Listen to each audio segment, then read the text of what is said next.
May problema ba kayo sa pagkuha o pag-renew ng inyong passport? Hindi makapag-decide kung group tour o private tour ang pipiliin? O kaya naman ay naghahanap ng murang package para sa next vacation ninyo? Para sa video na ito, sasagutin natin yan kasamang ITG Travel and Tours located sa Dolores, City of San Fernando, Pampanga. Mga services offered nyo po, nakita ko kanina. Can you tell me po, yung mga pupunta dito, ano yung mga usual nila na hinahanapan ng services natin? Okay. Common naman usually airline and ferry ticketing, both international and domestic. Tapos we also help them with visa assistance. Package tours, like we have group tours if you want cheaper rate. Then if you want in private, we do customize naman. Ma'am, let me go deeper dun sa mga services po na na-offer ninyo. Okay, for passport, we do the online scheduling na. So we will give you the list of requirements that we will review bago kayo to do your personal appearance there. So ako po mismo, binasa ko yung mga requirements dun sa portal. And I thought, nung dinala ko yon, were sufficient. And then pagdating ko doon, so may mga kailangan pa akong asikasuhin, etc. Yung problem na po yun, sa inyo pa lang, nasa settle na kasi you are able to... Na-iron out na namin. Like for example, all your IDs, not a primary kasi ID. So you need two secondary IDs for that. Parang ganun. So first we will do the online scheduling. Then we will review your requirements. Saka namin if you want print out, we can give it to you, hard copy na rin. Tapos, you can do your appearance. Yes. For airline ticketing, so usually we need dates.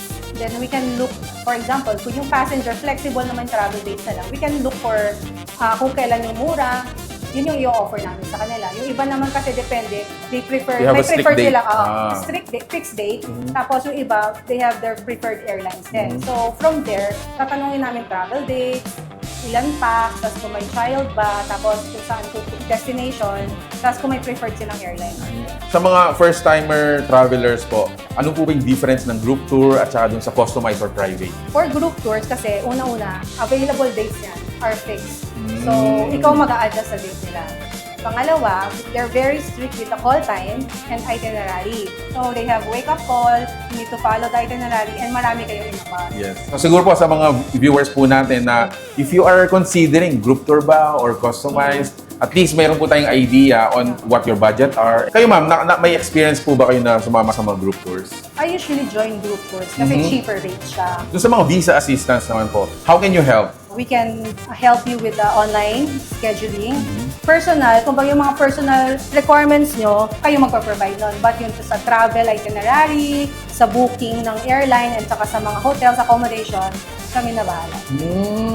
From step 1 pa lang kasi malalaman nyo na yung mga kulang, hindi na kayo pabalik-balik. Other services po na hindi na mention doon sa pinag-usapan natin. Okay, we also help foreigners to avail or to get their visas. Like for example, mga immigration matters. Yes. We also have travel insurance. If you want na makatipid ka, let's say for travel packet Wi-Fi. Ma'am, tell us more about the upcoming project we're gonna be in, ma'am. We have upcoming local land travels. It means through land. We're using vans. We're encouraging from Manila people or kung saan man destination. We want to showcase the Pampanga. Maraming magagandang destination. So may konting itinerary na tayong narinig. So watch out for it.